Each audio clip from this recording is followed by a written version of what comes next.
The fog hung heavy in the air, thick and cold like a damp grey blanket.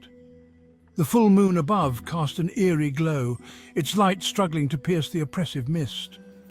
It was Halloween night, but the village of Hollow Creek remained shrouded in an unnatural silence.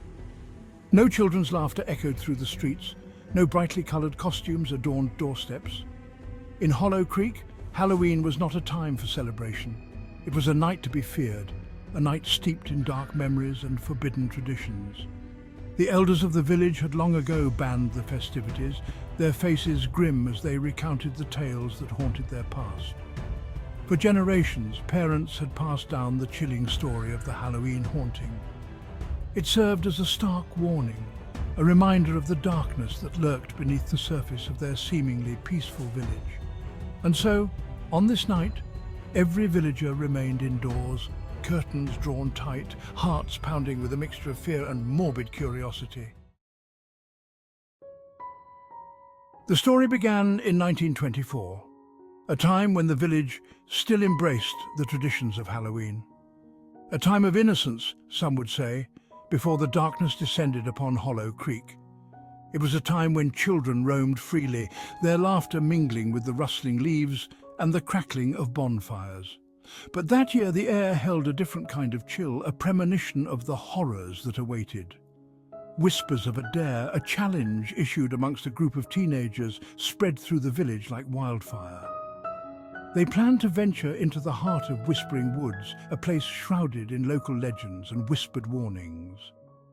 The woods bordered the village, a dark and imposing presence that seemed to watch over their every move.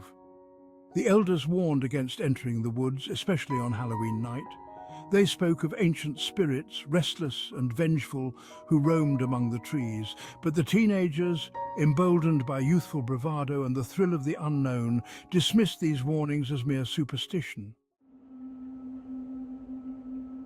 The group consisted of 5 friends: Jack, the bold and reckless leader; Emily, the spirited and adventurous one; Thomas, the cautious but loyal follower; Mary, the quiet observer; and Robert, the skeptic, the one who scoffed at the tales but followed along nonetheless. As dusk settled over Hollow Creek, casting long and ominous shadows across the village, the 5 teenagers gathered at the edge of Whispering Woods. Their laughter and chatter were a stark contrast to the eerie silence that enveloped the forest. They had decided to test their courage, to prove that they were not afraid of the stories that had haunted their childhoods. Armed with nothing but flashlights and a sense of invincibility that only came with youth, they stepped across the threshold and into the darkness. The path was narrow and overgrown, the gnarled branches of ancient trees reaching out towards them like skeletal fingers. The air grew heavy with the scent of damp earth and decaying leaves, a pungent and suffocating aroma that seemed to cling to their throats. The deeper they ventured into the woods, the more oppressive the atmosphere became. The laughter died down, replaced by an uneasy silence broken only by the sound of their own footsteps and the frantic beating of their hearts. The trees pressed in on them, their branches intertwining overhead to form a dense canopy that blocked out the moon's pale light. The fog swirled around their feet, cold and damp against their skin. They had been walking for what felt like hours, the silence of the woods pressing in on them like an invisible weight. It was then that they heard it. A faint sound, distant at first, carried on the wind. A child's cry. It was a whimper, low and mournful, filled with a despair that sent chills down their spines. Emily, her eyes wide with fear, grabbed Jack's arm. "Did you hear that?" she whispered, her voice trembling. Jack, ever the brave one, tried to sound calm. "It's probably just an animal," he said, his voice betraying a hint of uncertainty. But the cry came again, closer this time, more insistent. It was definitely a child's voice, filled with terror and pain. They exchanged uneasy glances, their bravado crumbling in the face of this unknown danger. The cry seemed to be coming from deeper within the woods. Curiosity warred with fear, and curiosity won. They had to find out who was in trouble. They cautiously followed the sound of the cries, their flashlights cutting through the darkness like feeble beacons. The fog grew thicker, swirling around them like phantom limbs.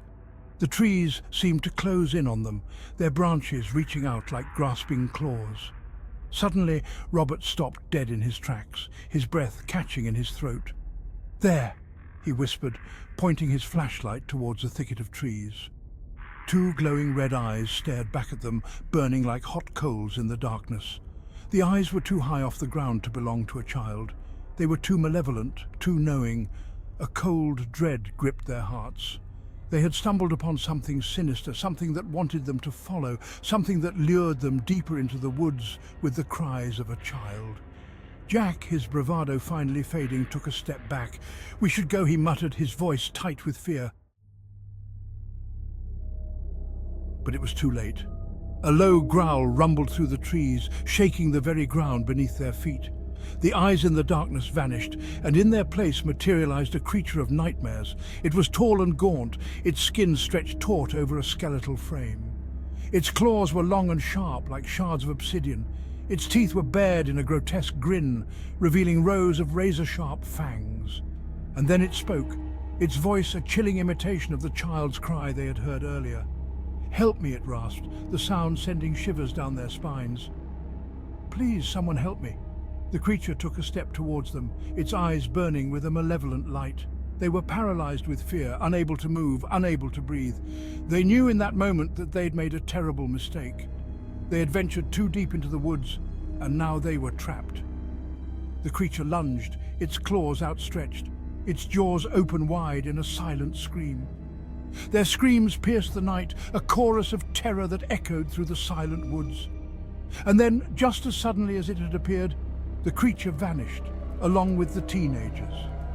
The only sound that remained was the rustling of leaves and the soft whisper of the wind through the trees.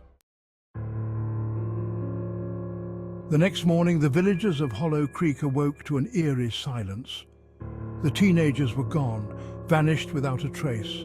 Search parties scoured the woods for days, but they found no sign of the missing youths. The villagers whispered amongst themselves, their faces pale with fear. They knew in their hearts that the teenagers had fallen victim to the Halloween haunting, and so Halloween was banned in Hollow Creek. The festivities were replaced with a night of solemn remembrance, a time to honor the memory of those who had been lost to the darkness. The story of the Halloween haunting became a cautionary tale, a reminder of the evil that lurked in the shadows, waiting to claim unsuspecting souls. To this day, the villagers of Hollow Creek avoid Whispering Woods, especially on Halloween night, for they know that the creature still lurks within its depths, its glowing red eyes watching, waiting for its next victims. The curse of the Halloween haunting lives on, a chilling reminder that some doors are best left unopened, some places best left undisturbed. And so, Hollow Creek remains silent on Halloween night, its streets deserted, its houses dark, the villagers trapped between their fear and the chilling legacy of their past.